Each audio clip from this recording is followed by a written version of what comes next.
ஒரு 2 முருங்கைக்காவை நறுக்கி கழுவி தண்ணியில் வேக வச்சுக்கணும். அதில் கொஞ்சோண்டு உப்பு போட்டு வேக வச்சு எடுத்துக்கலாம். இப்போ ஒரு மிக்ஸி ஜாரில் ஒரு கைப்பிடி வேர்க்கடலை, 6 காஞ்ச மிளகா, ஒரு 6 பல் பூண்டு போட்டு இதை தண்ணி விடாமல் அரைச்சி எடுத்துகிட்டு வந்துக்கலாம். இந்த மாதிரி அரைச்சி எடுத்துக்கணும். இப்போது ஒரு பேனில் 2 ஸ்பூன் ஆயில் விட்டுட்டு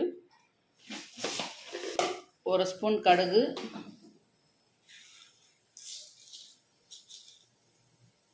கொஞ்சம் உளுத்தம்பருப்பு, இதில் வேக வச்ச வெங்காயத்தை போட்டு வதக்கிக்கலாம்.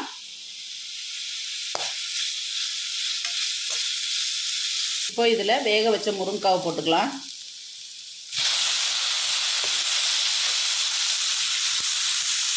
இப்போ இதில் நம்ம அரைச்சி வச்சுருக்க வேர்க்கடலை பொடி மசாலா இதில் சேர்த்துக்கலாம்.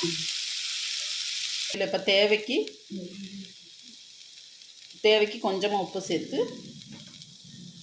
கிண்டி இறக்கிடலாம். அவ்வளோதான். இதோ நம்மளோட ஆந்திரா வேப்புடு ரெடி ஆயிடுச்சு. இந்த டிஷ் உங்களுக்கு பிடிச்சிருந்தா லைக் பண்ணுங்கள், ஷேர் பண்ணுங்கள், சப்ஸ்கிரைப் பண்ணுங்கள். Bye friends.